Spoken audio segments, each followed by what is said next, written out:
Hello and welcome back to the Playbase. I am so excited because in the last 5 minutes, learned so much about you.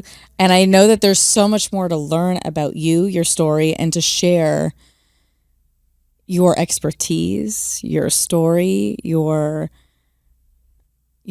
I guess, path and, how you got to where you are today. Bekka Goldberg, I'm so excited to have you here. Thank you for joining me. Thank you for having me. I'm excited. We met through hockey. I mean, who doesn't meet through hockey? In South Florida, that's like a real, yes, it's a real funny thing. But we met through hockey, and then we bonded through a mutual love and appreciation for supporting children. And further bonded through a love and appreciation for dance. Mm-hmm. And you have your own business. You stepped away from education to focus on being a mom and running your own business. And you make beautiful products.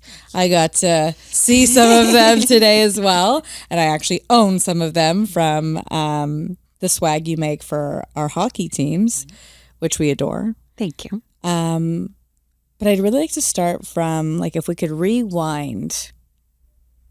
Tell us a little bit about your story. How did you end up in education and your path within education to start, and then how you veered away from it? I think would be very interesting. Absolutely.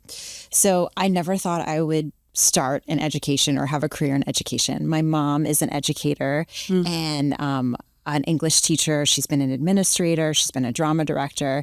And I thought, I'm never going to be a teacher, which is really hilarious because when you put that out there, somehow you end up finding your way towards that path anyway. It's like I said I would never live in Florida, but here I am living in Florida. So it's always kind of ironic when we make plans, God kind of laughs at us. That's what I say. And goes, well, actually, just kidding. We might put you there. So I was a super passionate artistic kid growing up, and I just love the arts. It's my happy place. And that's kind of where my story started.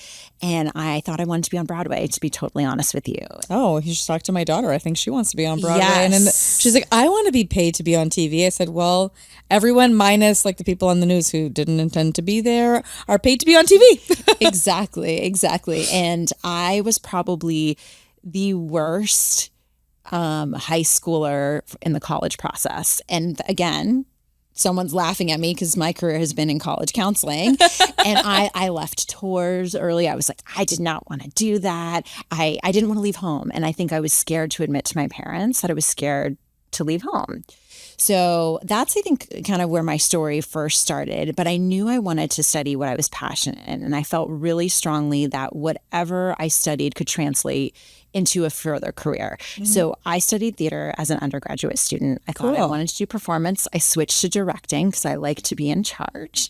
And I got really amazing opportunities at my small liberal arts college, Muhlenberg College. It was a beautiful, beautiful place for my specific maturation and my process. And one of the opportunities I got when I was there is I was able to be a head resident. So a lot of people know what RAs are, resident assistants, where they take care of a hall of students and they plan activities and do the fun things. But I actually, my senior year, was in charge of an entire dorm. Wow. Yes. And I had a staff of 7 resident assistants underneath me. So it was a really big leadership opportunity. Yes, it was. I really feel amazing. Like that's a hard job. It was hard. It was definitely hard, because you had to walk that fine line between supporting students and knowing that they were making perhaps decisions that were not in their best interest, and also being a mentor to them. So it was tricky for sure, wow. But I really loved that. And I didn't know that you could work in student affairs. It was my kind of aha moment that this could be a professional pathway. Right. So, through various chains of events from that, I ended up saying, I want to work in colleges. This seems awesome. Why would I want to leave this magical time period of my life where you really get a sense of energy and passion and excitement around you all the time? Right. So that took me to Omaha, Nebraska for a year. Wow. I've never been there in my entire life. It's actually a really interesting city. And I worked at Creighton University, which is a Jesuit university, which, you know, we both share being Jewish. It was really interesting being of a different faith working there, but I learned so much. And Jesuit priests are very interesting people. And I had the opportunity while I was in Omaha to continue my love for the arts. I sang in the chamber singers there, and I actually got to perform at a semi-professional children's theater in a production that my brother choreographed. So that was amazing. Wow. Yeah. So my brother was living in Omaha. He was dancing with Omaha Theater Ballet. So, how was your brother there? yes, I know. It's all interconnected. So that year was really wonderful for me to rediscover the arts from a performing standpoint, and also lean into this idea of what am I doing with my career? And I actually started a master's program in counseling, realized quickly that I didn't want to have that kind of path. I wanted to really focus on student affairs, but I got to take lifespan development and some other really interesting courses that clued me into this idea of you can actually study humans and be a support. And that's kind of an academic pathway as well as like a connection pathway. So then I applied to grad school, and I always tell my students in college counseling about this story when they feel like rejection is just so heavy to bear. Yep. Because I look at it as redirection. Correct. And I think of the episode that I just listened to with Nikita on the brick wall that resonated with me so much. So I applied to 7 grad schools, got rejection after rejection after rejection. And I was accepted to Creighton, and I knew I could go there. And then the last school I found out about was actually Teachers College, Columbia University in New York, which is amazing. And I have always wanted to live in New York. So there was a little bit of a fulfilling prophecy there. I also always wanted to live in New York. It's an amazing place. So I moved to New York City. I got a grad assistantship at Columbia. So I was living in a freshman dorm at Columbia University. Again, in kind of one of those interesting dynamics. But my role there was residential programs. I was not responsible for discipline, which was great. But I did have to be responsible for full emergency response for the entire undergraduate campus, which was very interesting. Wow. What does that entail? So exactly. This was a while ago, and we didn't have a cell phone when we were on call. We had a pager. So I would get paged, and then I would have to call into a number, and they would tell me what was going on. Now, my role was basically if an undergraduate student was sent to the hospital to meet them at the hospital. Gotcha. So that was interesting. And that looked like, you know, perhaps they have had too much to drink. Right. And they were on an IV, and I would connect with them, and I'd leave a little card and tell them to call me when they got home. Most of them didn't, but some of them did. Right. And then also there was one student that was very, very sick and was far away from their family. So I would go and check on her, and I would communicate with the parents and be that kind of in loco parentis on campus situation. Wow, I didn't even realize that there were people whose job it was to do that. That's beautiful. Actually. Yeah, it was wonderful. It's really and meaningful. You get housing in exchange for this. So that experience of going to grad school and living with the undergraduates was such an interesting time in my development, because I felt like I was chosen to be a part of this graduate program that, you know, I knew what I knew, but I didn't know what I didn't know. And there was all these different people from all different walks of life. And it was such a unique communal bonding experience. And everyone brought a different story to the table. And then we came together and talked about theories of diversity and educational philosophies. And I really feel like it laid the groundwork for me and how I think about my work with students. So it was amazing. Very cool. Amazing. Should I keep going? Please. Okay. Because, listen, I went to a local university. I lived at my home. I commuted to school. I did my master's equally in Toronto, commuted to school. It was a pain because it was in downtown Toronto, and I live far from downtown Toronto. But otherwise I was doing online coursework in Toronto. People don't leave. Right. In the United States, it's so very different. transient. I found like people move all the time. When it came to like us immigrating, for instance, people were like, what? What are you doing? Yeah, like people left if they, you know, got into medical school out of the province. that's when you left. If you like had to, you know, otherwise people don't leave. It's interesting. Until more recently. Right. Now everyone's leaving, but. Well, yeah, there's some reasons for that, I'm sure. Yes. But it is a very different, we like to say that, or I like to say that the United States in terms of education is kind of like the wild, wild west. Like there's so many options. Yes. Which is great. It's but confusing. It's also confusing. Yeah. So. And I haven't even hit like college confusing. Oh, I it's know. just confusing between like in Toronto, it's private or public. That's it. Or there's Catholic, Right. which is considered public, I believe. Oh, interesting. It's free. The Catholic school board is free. Yeah. Everything else is either private or public, and the public board is governed by the government, and that's it. Here, there's public and charter and choice, and like there's a school in West Palm that's an arts-based middle school that you have to audition for, that is a choice program that is in the public.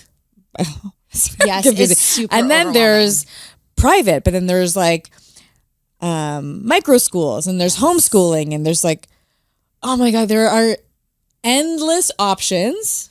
Which is overwhelming. Yes, it's overwhelming. And people often come to me. Yes, absolutely. Because they're like, you know, my child doesn't fit into a box. So like, what would be a school that would benefit my child?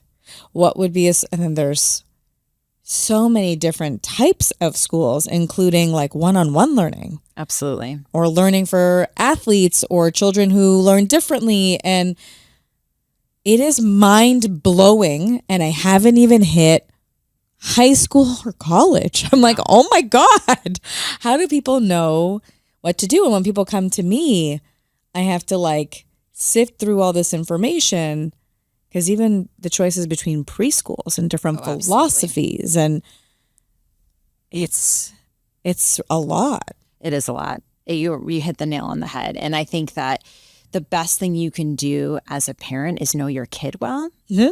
And understand, even if you don't understand what kind of learner they are, understand what kind of environment they thrive best in. Yeah. And don't be afraid to say when something's not working. Yes. I actually had a conversation with a mom this morning. And it's a conversation I have with my staff often, and like a parent's intuition, right? And something that I see in my field sometimes is that a parent turns off their inner voice to listen to the expert. And I always say, you are actually the expert, and your gut and your intuition is much stronger than a plan that we will come up with, right? Our plan is based on science, on research, on all of these things. And your intuition will tell you something. So we had a conversation about something going on with her child. And we were like, oh, actually, we wanted to meet with you. And she's like, I want to meet with you. And we're like, oh, we're on the same page. And she was like, oh, I feel so relieved because I was worried that like I was wrong. And I said, your gut is probably never wrong, actually. Your like mom's intuition is just something else. And so you're right. The first step, I think, for any parent is really knowing their kid and honoring that. And not trying to change who they are. Because we grew up in a society, I don't know about you, but I grew up in a society where I had to adapt to my environment. Yes. 100%, or like, sorry. Mm-hmm. Or don't be in here. Yep. And now there's, especially, you know, down here, there are so many different types of environments, which, you know, many options makes it really hard. It does. And confusing. But when you are really present, like I'm thinking about one of my kids, for instance, and you're really present. And I've had a meeting, you know, talking about what is the best option for my child. Mm-hmm. And could she thrive where she is? Yeah, she could. Would another environment be better for her? Maybe. And it's about figuring out if you're really like connected to yourself. Mm-hmm. Like you think about your child. How does your child, like in what environments does your child thrive? Where do they feel the most connected to themselves? Where do they feel the most disconnected from themselves? What helps them? Mm-hmm. What hinders their development? What has worked really well for them? What has not worked well for them? And you're not going to find an oasis. There's no such thing. Yep. I always say there's no perfect school. In the end, an environment is going to do its best to meet the needs of the kids that they have based on what they have access to, based on the professionals and their skill sets, their experience and all of that, what the environment can afford to do, all of those. Like there's so many different elements involved. And it really is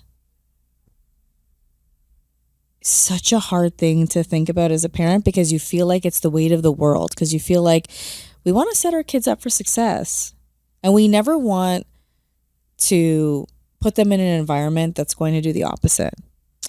Well, I want to push back on that for a second. Oh, tell me. Just for a minute, because I think there's sometimes we think of we want to take away all the hard for our kids. Oh, I agree, but I disagree with you. Well, I know. I think we're going to come together on this, actually, because I think hard is not bad. Oh, I don't disagree with you at all. Yes. I think a healthy amount of hard when our kids are young and going through their development actually is necessary. It's 100% necessary. Mm-hmm. There's this term, and I don't know if you've heard of it. You've heard of helicopter parent, of course. But have you heard of the snowplow parent? No, but I can totally imagine what it is. Yeah. So the snowplow is the parent that takes away all the hard and clears the path for them so that the child never has to experience the hard so they don't develop healthy resilience. That is not only healthy resilience, like they have zero problem solving skills. Exactly. And are totally codependent on their parent. Exactly. For the rest of their life. And I can tell you where the rubber meets the road with those families is the college process. And it's sometimes the first time they ever experience any sort of, we'll call it redirection instead of rejection. And they do not know how to manage, how to push through that. And then sometimes the narrative from the parents becomes, well, you deserve to get in. And it just spirals into a really negative place. Wow. Instead of saying, you know what, that wasn't meant to be. Everything happens for a reason. You're going to pivot and you're going to figure this out. So the way that you speak to your child about these moments of hard is incredibly important. I love that so much. I have had to access my years of experience as an educator. And I always said, even before I had a child, this job is teaching me so much about how I want to be as a parent. Same. And how I don't want to be as a parent. I feel the same way about, yes, I feel the same way about the work I've done.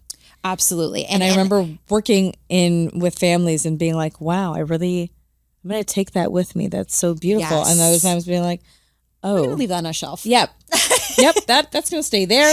And I hope to never be that. Oh, and not in a judgmental way, just in a way that, it's not right for me. It's not right for me. And I think to go back to what you were saying about so many school options and thinking about what's best for your child, that intuition piece really resonates deeply with me, because I have found in my journey as a mother, in the early stages, I did exactly what you said. Oh, well, they're the expert. They must know. Mm-hmm.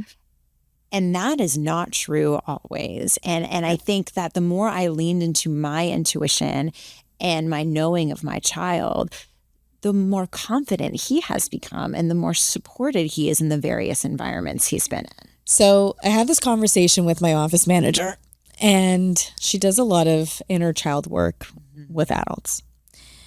Ooh, and there's this piece about, there's a biologist who did a study, and the study was with apes. Mm-hmm. And there was an ape in one community that discovered a fruit with dirt on it. Mm-hmm. And it was not a behavior that apes had to take the dirt off. But this ape was seen taking the dirt off. Interesting. And cleaning this fruit. Across some body of water in a different community, a younger ape started doing the same thing. And there is this theory around how when we learn, how that learning transitions on to our children. And I also have this understanding of generational trauma and healing and how healing works. When I heal myself, my children don't need to heal that. And that there are elements that I am working through that have to do with generations of trauma. And being a Jewish person makes it a very interesting, very evident way that trauma has been passed on from generation to generation. When we step into our power in some way, when we have a confidence, a knowing, we listen to our intuition, we don't just model that. It's like we're modeling it, but we're also giving permission to our children to do the same. Absolutely. And then there's apparently this biological piece where it becomes a part of something that they now also have in their repertoire because, oh, this is something we do. Okay. Like my son, Kobe, plays hockey. Where was he exposed to hockey? All of his cousins, his male cousins on my husband's side, all play hockey. One of which plays semi-professionally, and we've watched him on TV since before Kobe was born. Like, he was born going to the rinks. So his exposure to it was just there. Like, it wasn't like he didn't have to think about, could I play hockey? He was like, oh, that's what we do. We play hockey. Okay. And that's just who he is, not because it was forced upon him, but because of sheer exposure, right? And then it became, and I don't know that without that exposure, would he have gone down the same path? Who knows, right?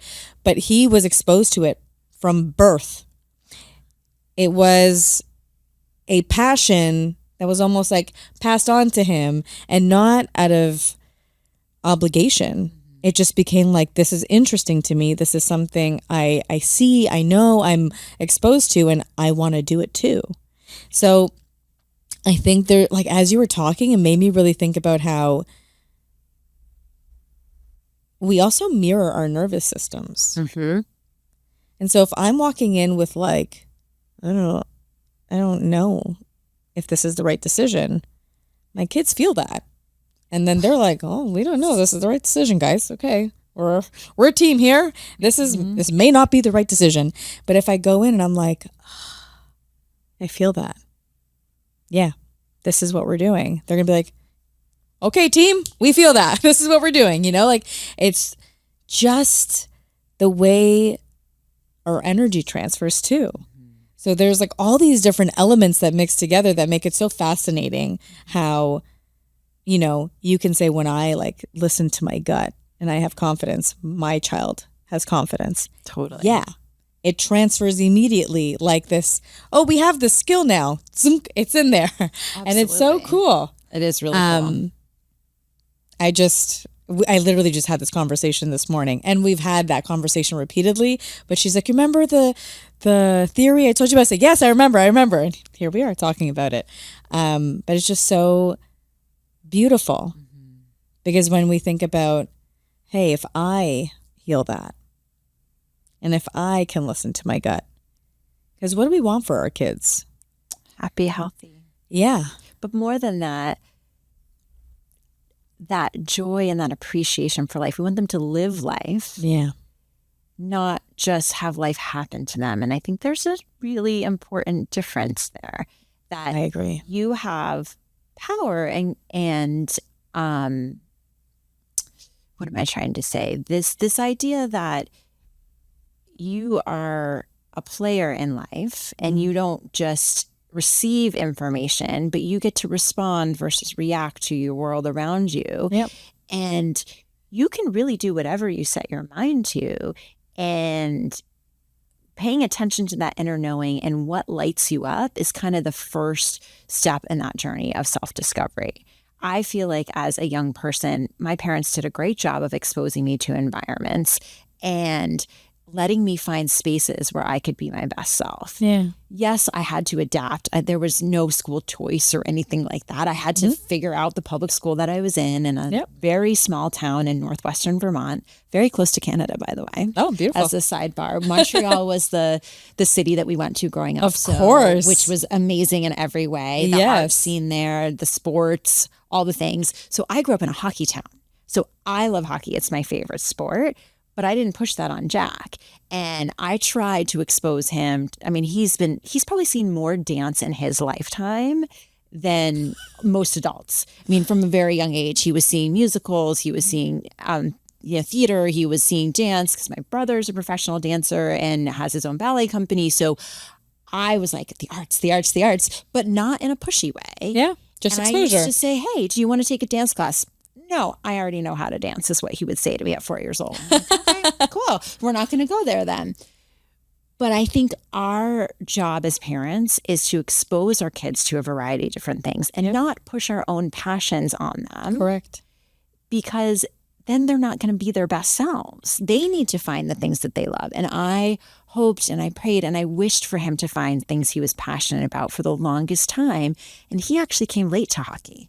He's only been on skates for 2 years. Wow. Yeah. He put skates on for the first time in May of 2024.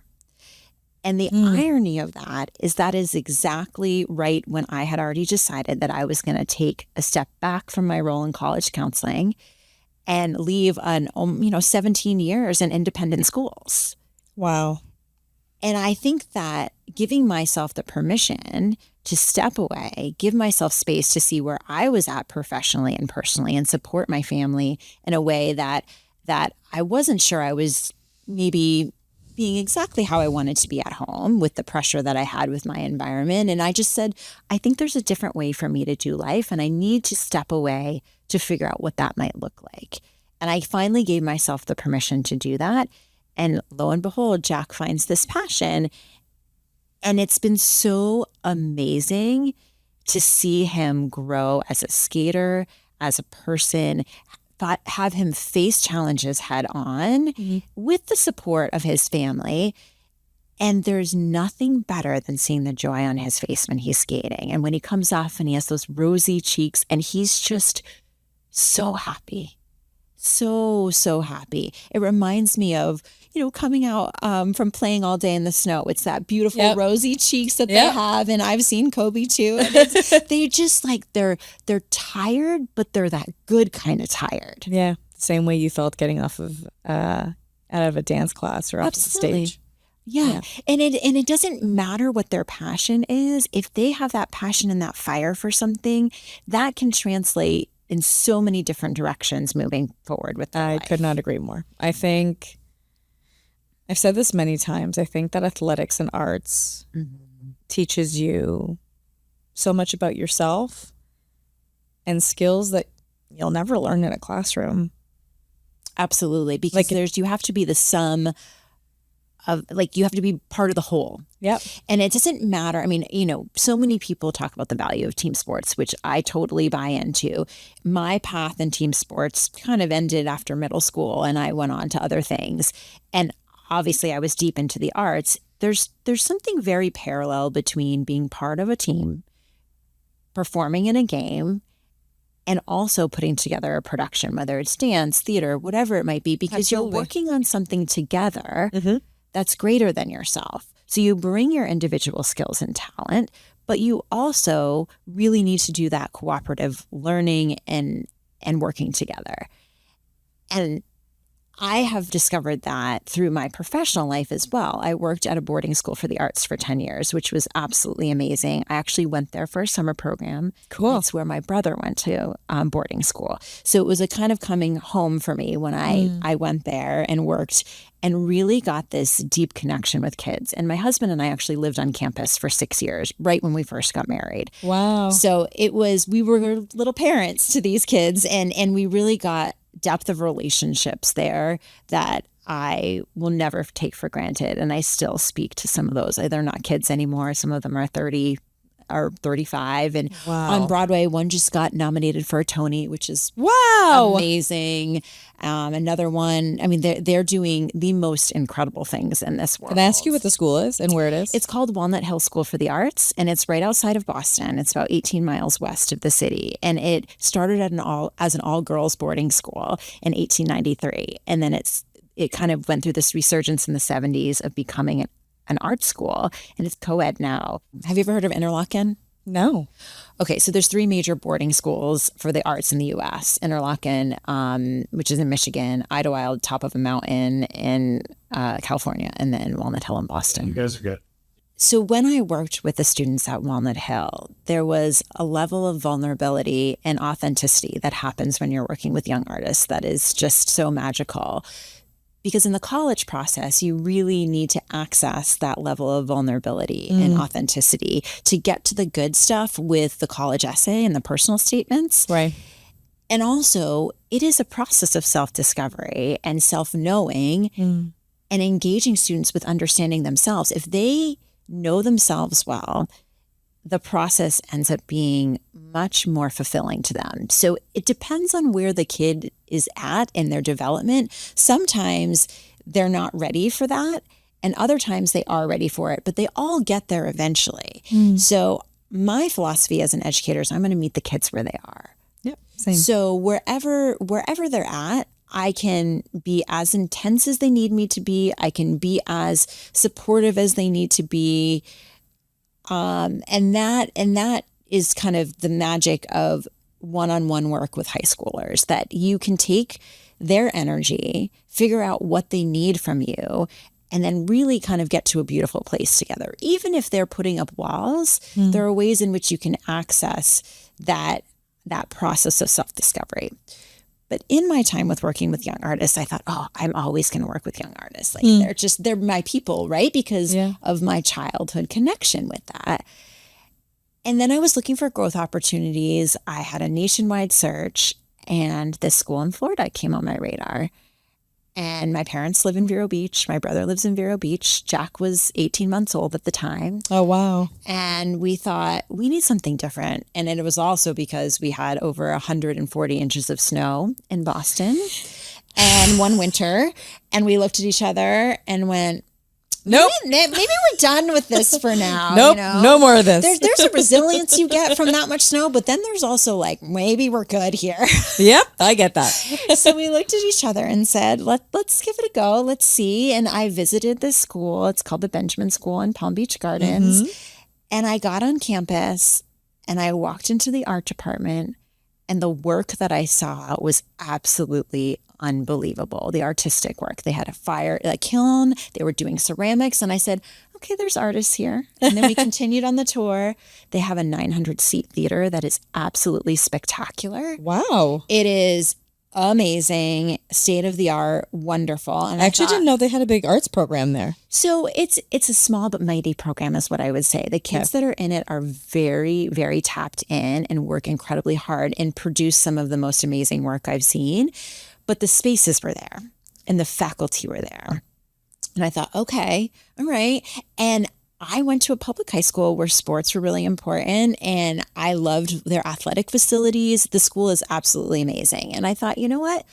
Let's stretch myself. Let's step out of my comfort zone and see what happens. And what I realized very quickly is how I connect with young artists translates to athletes. It translates to students that are interested in debate, to students that are engineers. It did not matter what the kids are interested in, what lights them up. I just had to show an interest in it. Right. And focus on the connection piece. If I can get excited about what they're excited about, they feel like I'm on their team. Absolutely. And at the end of the day, the core of what I do with my work with students is everyone needs to feel seen, valued, and loved. I couldn't agree with you more.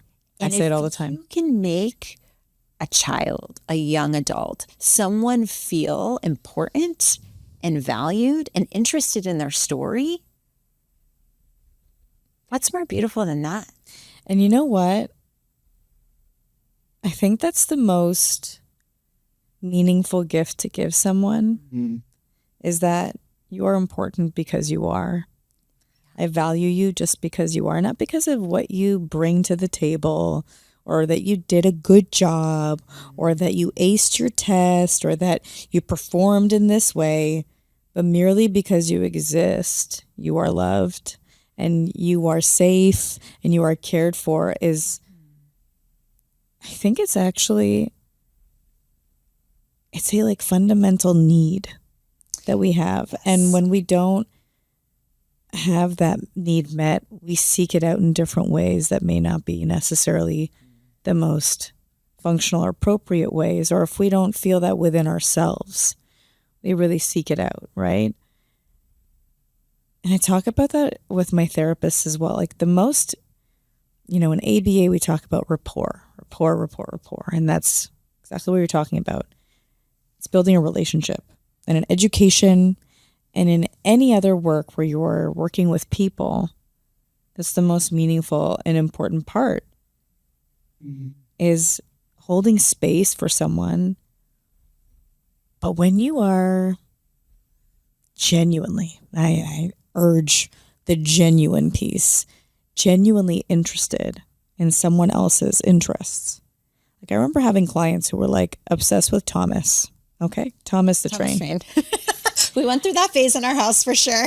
I got to a point where after working with several children obsessed with Thomas, I hated Thomas the engine so much because I had so much Thomas in my life, which like I could only get excited about it genuinely to a degree. And then I was like, I don't think I can work with another Thomas kid. Like I just can't do it.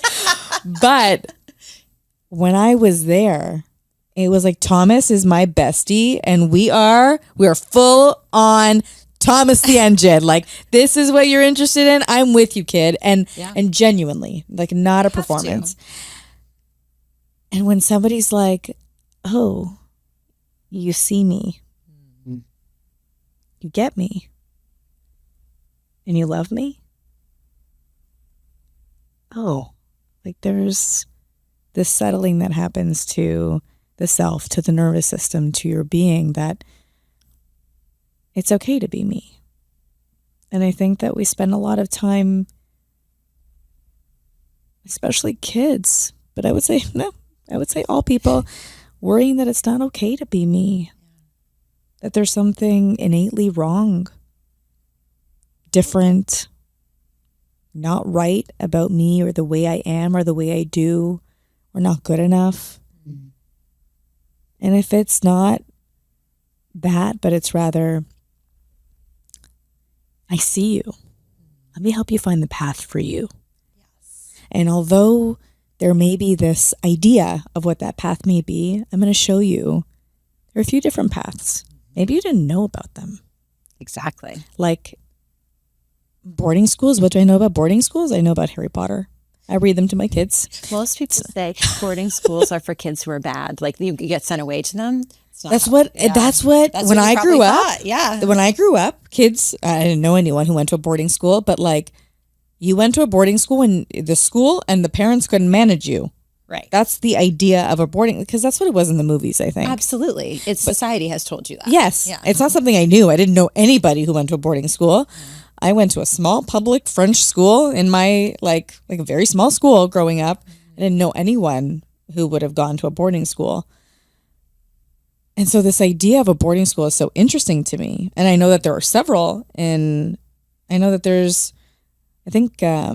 so lots of places to go for hockey boarding schools. Oh my God, that actually makes my heart want to like jump out of my throat. I know. It would be a lot to send your child away, but I can say my husband actually went to boarding school, interestingly enough. But his parents said, you need to go to public school for a year. So he went to 9th grade to his public school. He did the entire process himself. He found the application. He asked his parents for the application fee. They were like, oh, this will just be a donation to a school. He's never going to go away from home. But he was a competitive downhill ski racer. And oh, wow. He wanted to ski every day. And where they lived in Massachusetts was not close enough to a ski hill. So we found a boarding school where he could ski every day in the winter, obviously. Yeah. And they said, okay, if this is what you really want to do, we'll send you. And he says it was single-handedly the best experience of his life. So I never went to overnight camp. Interesting. I lived at home. Like, I was a Homebody. codependent child. I was like a homebody. Okay. We're sending our kids to overnight camp for 2 months. First time. First time for 2 months. Last year was for 10 days. Okay. For my older two. I don't think, like, sat in what that even means. But what I know is that the reason I'm doing it is that I think it allows for a self-discovery, an independence, and a growth that you cannot have unless you go to a boarding school. Right. Otherwise, where one of the biggest skills I think I preach, and one of the biggest things that I hope to give my kids is this independence. Could not agree more. Like, no matter what life throws at you, I will be there, but you can handle it. But you can handle it. And I will be there to support you. I'm not going to be there to fix it for you. Correct. If you need me to fix it for you, I'll help you. But I can't fix it all for you. Correct. And I don't want to, because then I disable you. 100%. And I will not live forever. Right. And I want you to be, whether you're in my house, whether you're on the moon, whether you're in China or Israel or down the street, to have skills, to have the confidence to use those skills. Like, when the teachers say that my daughter argues with them, my older one, when she has a strong opinion, she will share her opinion. Regardless of whether she's right or wrong, if she feels she's right, she will share it. And not in a disrespectful way, once in a disrespectful way to somebody. But that person was being disrespectful to her. And I told her, it doesn't matter, you don't match the disrespect, but I don't want to beat that out of her. No. Because you know what I did? I would never question an adult. If the adult told me to do something horrible, I'd probably do it. It's because you're a dancer. Right. Dancers do what they're told. I am a people pleaser. Yeah. Like, you do it. And when she's like, but you're wrong. Mm-hmm. I'm like, part of me is like, yeah, girl. You have that conviction. You get into that. And I remember having somebody say to me, I love that she argued with her math teacher. She was wrong. But I love that she stood up for herself. Like, she was dead wrong. But she was like, no. This makes no sense. Spark. You want that vibrancy. I had a teacher once say to me when Jack was in, I won't say when he was in, but it was when he was really little, say, maybe I shouldn't share this story, but he's probably going to listen. Maybe I'll save that story for after we're off the mic. But my point is, I have always said, and my husband too, we want to protect that spark. Like, yes. It's so sacred. And right, I'm with you. You don't want disrespect. You don't want any of those things to kind of come in there.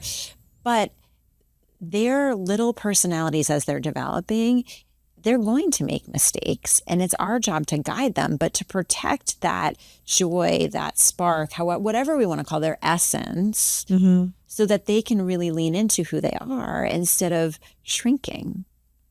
I think we could talk about, probably till our faces are blue, about how society tells women to shrink and move back and whatever that might look like. But when we step into that spark, intuition, knowing, all these things that we're talking about, and figure out what our superpowers are, our kids see that and say, it's okay to be myself. I can lean into what I'm good at or what lights me up because mom's doing that, because dad's doing that. That's really beautiful. I love that.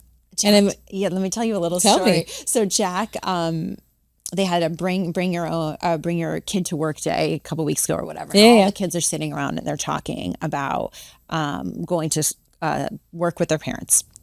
And Jack goes, "Oh, I'm not going to go to work with my parents." I'm like, "Well, why not?" "Well, they're entrepreneurs." And I did the happiest dance in my head. Well, I celebrated that because I said, "Oh my gosh, he thinks I'm an entrepreneur." You are. I am, but it's a story you tell yourself. What are you? I mean, I've always had so many different hats, even when I worked at schools. I supported kids in different ways and, was the advisor to the Jewish Student Union, to the mindfulness club. And, the kids found me to do different things. And yes, I've always had that entrepreneurial spirit. But to some extent, I don't know that I ever really labeled myself as that. And this idea of having different labels is also kind of fascinating. Like, how do we lean into the labels that are given to us versus what we give to ourselves? So I want you to listen without Jack, because there's a lot of profanity, to the podcast with Ravital Anava, because we talk about that.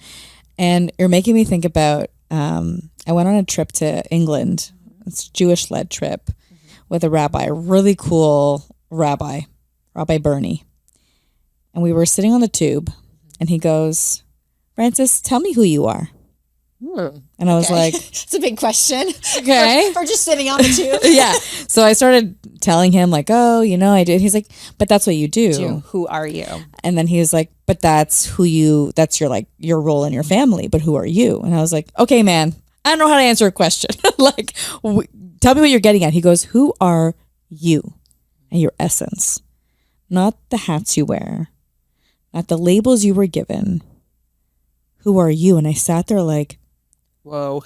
Oh my God. Who am I? I'm having an existential crisis right now. Yes. So Rev and I kind of talk a little bit about that. And I guess Nikita and I spoke a little bit about that too. And I guess it's coming up again, probably because I need to ask myself this question over and over again, because that's how life works. It's going to keep showing me what I need. Until you sit with it. Yeah. But it's such a deep question when you think about, even for our kids to think about, I remember Kobe would say I'm a hockey player. Okay. It's something you do. It's something you love to do, but you also play soccer and basketball. You also love to learn. You're also really funny. You're also very sensitive and sweet. You went from being a child who barely spoke to being a child who doesn't shut up. There are so many elements to who you are that far exceeds when you put on your blades, which I want to get to. Because you went from all these beautiful schools to finding this school in Florida, brought you to Florida. Yep. And then what happened? After I gave myself the space to say, I need to do something different, I had sort of been percolating some ideas, and maybe 6 months earlier, a heat press showed up at my house, an industrial heat press. And if you don't know what that is, it's basically a big iron thing where you put it down and you can use vinyl to press on a garment or any really fabric. And I looked to my husband, I'm like, what are we doing here? He said, "You need another creative hobby." And I was like, okay. He got it for you? Yes, it was a present. Oh my God. I was like, it just showed up to your house? Well, no, I guess that wasn't really clear, was it? Yes. We had a good friend who was into kind of this creative endeavor, and I had spent a day with her the previous summer, and we just lost ourselves in the creativity of creating different pieces, the different sweatshirts, and we created a few different things, one for his consultancy business, and I actually had a business at one point making cupcakes and cake pops. Oh, cool. Yes, really fun. So we made a sweatshirt for me in that, and I love, my flow state is when I can get into a creative project. Or when I'm editing an essay with a student, that is flow state for me. When I need to take something from 750 words and get it down to 500 words. I just love that challenge of how do we manipulate this to get it down to the word count. But to still say what you needed to say. Exactly, in a way. So anyway, we had my son and my husband wear t-shirts and hoodies all the time. We're a big hoodie family. We love them. I was kind of tired of the same ones that I was watching them wear. I'm like, maybe we can do something with this. And all of a sudden, we were trying to come up with a name. We looked at, okay, what do we love? We love the water and mountains. And we were coming up with different ideas of how do we get back to the core of nature and living your passion. And that's kind of the tagline that I kept coming back to. So we came up with Alpine Bay, because we love to ski. Circling back to, I grew up skiing. My husband's a huge skier. It's Yeah. something we love doing together. And we needed a word that came and connected with water. And Alpine Ocean didn't work. So Alpine Bay is where we came at. Beautiful. With that. And I started thinking about, like, how would I build a brand around this? How would this look? What would this look like? And I had basically a PDF of all these really cool designs that I would bring to my office at Benjamin and show it to my students. And they would give me feedback on it. I love that. I didn't really know where I was going. And I always like to have a plan. Mm-hmm. And my husband is an entrepreneur and has started and sold one company. He's building a company right now. And he said, you don't have to have it figured out. Just go. Well, he sounds like my husband. Right? So there's a little bit of yin and yang Yeah. there. And I'm like, but wait, but I don't know how to do this. He's like, you'll figure it out. He's like, will I? Okay, I guess I will. So he pushed me hard to just jump in. So we built a website that summer, full e-commerce website, built out product lines, did the whole thing, was doing pop-up shops. And I did the thing. That's amazing. Which was wild. I still can't even believe I did it. And I am doing it. And so when Jack fell in love with hockey, I started making him jerseys. I personalized jerseys for him with Alpine Bay logos Really and cool. different things. And then people started asking me about them. I started talking to the coaches, telling them what I did, and sort of this organic evolution. Let's pitch this idea of a hockey spinoff. Yeah. And I was going to do it under Alpine Bay. And then we're like, well, let's just start another company, because why not? Why not start another one? So I think Jack actually came up with the name, or it was kind of a I love family the name. process, Blade and Stitch. And we took Jack's skates and we designed the logo around his skate, and we were love very it. intentional. So I bring the intention to building the company, and my husband's like, just fire, do. So it's a nice balance there. And the rink has been so wonderful, along with hockey, really supported me and Yeah. allowing me to have the space to do this, because I think the strength that I brought to this work was the creativity, but also staying within the brand, having them all have a nice uniform look, which I think professionalizes what's already happening on the ice. We are Right. so fortunate with the coaches that we Absolutely. have, being so passionate about what they're doing, so knowledgeable, and now they look the part. Yep. Right? They have the hats that are complimentary. And if they don't love them. match, the sweatshirts, the jackets, I love the swag. I love the merch. I love the swag get too. Into it. Yes. I got most school spirit in high school. That was one of my superlatives. So this is like all full circle for me, that I could create a suite of items that, support the coaches, support the families. And for me, the personalization is so fun. And it's so gratifying to see the kids and the coaches and the community rallying together. And you walk into that rink and it's like, okay, people can get behind this brand, can get excited. And I was a small part of that. It's beautiful. And it's really amazing to have given to the community what has given our family so much. So I think it's important also for Jack to see his mom succeeding, not even succeeding, but contributing Yeah. in a I get that. meaningful way. I And totally it's been get that. so gratifying.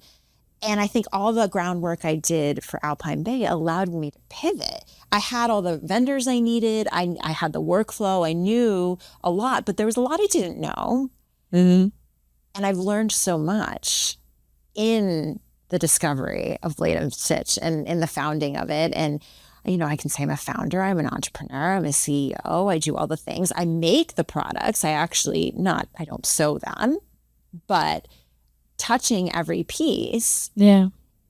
is something really special too. That is very special. And also, for anyone listening, it's very inspiring, Thank you. because it really started from you listening to yourself from within. I need And- creativity. Yeah, you needed something different, and not because there was something wrong with where you were, but it just wasn't where you needed to be at that moment anymore. It stepped into a different part of your story, your journey. Exactly. And I think that leaning into that journey and being open to new opportunities is something I will never, ever give up on. Because when you are not looking for something, the right thing tends to find you. And I think that I have learned that in these 2 years. I first started when I left. I said, I need to make sure I don't say yes to everything, because I know myself. and I can get involved and I can get excited and involved in so many different Yep. things. I get that. And I found opportunities presenting themselves and me saying, wait, let's sit with this. What am I going to give my energy to? Because the whole point of doing this was coming back to my why, my family. How can I support them better? But more importantly, how can I support myself better? Because that's how you support them better anyway. Exactly. So I remember saying to myself, I am going to, and not that I didn't focus on these things before, because I definitely did, but I'm going to look at our quote unquote basic needs.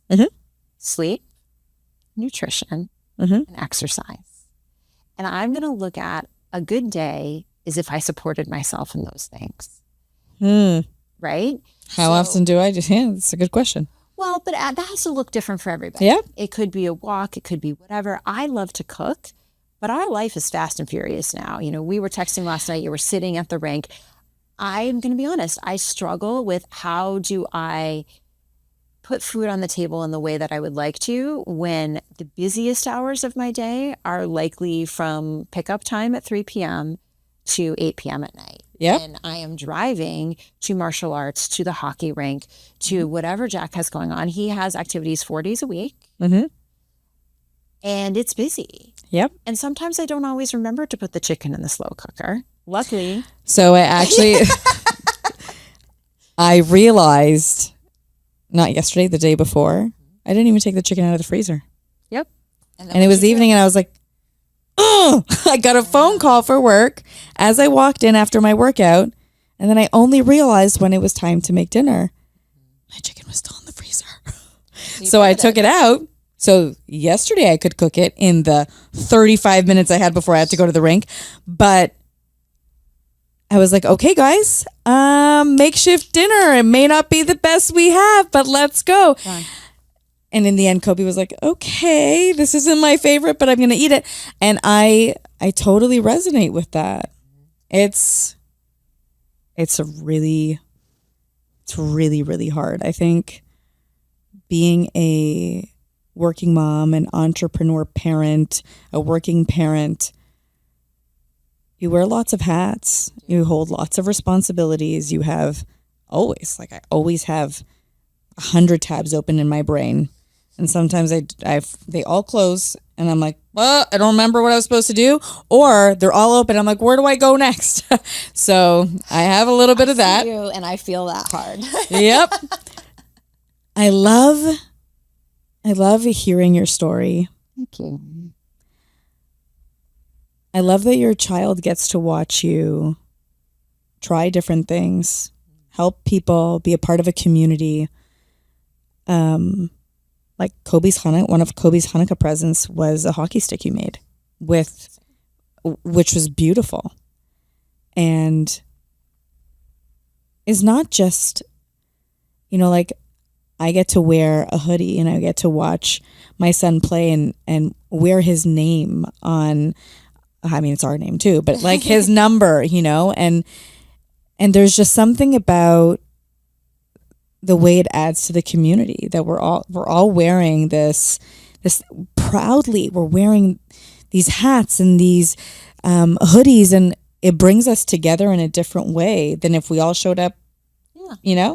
It's just, and it also is like very convenient that it's a hoodie, so you're warmer when you're sitting in a cold, freezing cold rink, and you're like, okay, I have a hoodie to bring with me. Like my husband, I'm like, did you ever change your hoodie though? Like, did you just wear the same hoodie the whole tournament? I mean, possibly. And that's okay too. But it's meaningful, like somebody might say like, oh, it's clothing. But like, even when I think about things that I want to put the play base on, it's something that when I look at it, it will be so meaningful to me. So meaningful. So thank you for sharing your story. Before we go, I want to ask you if you can leave the listeners with something for them to ask themselves or to think about. It could be anything that comes to mind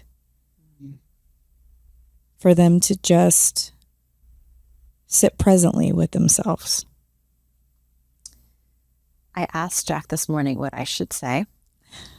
And then we decided in the car I should say whatever came to me in the moment based on the conversation, which I think is the way to go. I would ask listeners to think about what lights you up, what gets you excited, because that's what you should put your energy towards. When you lean into that passion, that fire, that excitement, that's where the joy lives, and that's the good stuff. Because if you are putting your energy towards things that excite you and light you up, the hard becomes something you work through and it's worth it. If you are in a space or a situation where you're being drained of energy, that's not where you're meant to be. And you have the power to change that. So I would ask them to sit with what lights you up. How can you find the joy in your day to day? Because you know what? You can find joy in anything. And I truly, truly believe that. I agree. And I also think, to add to that, what lights you up is it's a message. It's telling you something. And if you're feeling depleted or drained, it's also telling you something. Absolutely. And so it may be telling you to look within, or maybe it's telling you to look around. Everything's a message if you're willing to receive it. I couldn't agree more. That's the thing. And I think that there have been times in my life where I have missed the message for longer than I should have. Oh, yeah. All been the time. there too. But then it keeps hitting you over the head and you're finally like, I'm ready to listen now. It'll get louder and louder until you hear it. And you might hear it and feel it and see it and experience it with all your senses until you're like, okay, message received. Got it. I can make the pivot now. Yes, exactly. Well, this has been an absolute pleasure. Thank you so much for having this space and allowing me to come in and connect with you. This has been wonderful. Oh my God. Thank you. This was such a beautiful, meaningful, and inspiring conversation. And for anyone who maybe has somebody who's thinking about college or school for their child, I think this was a very meaningful conversation for them to sit with as well. I know, even if it's not college, but it's just education. Yes. I think the entire conversation, in its literal entirety, is meaningful to consider for yourself and your children. So thank you.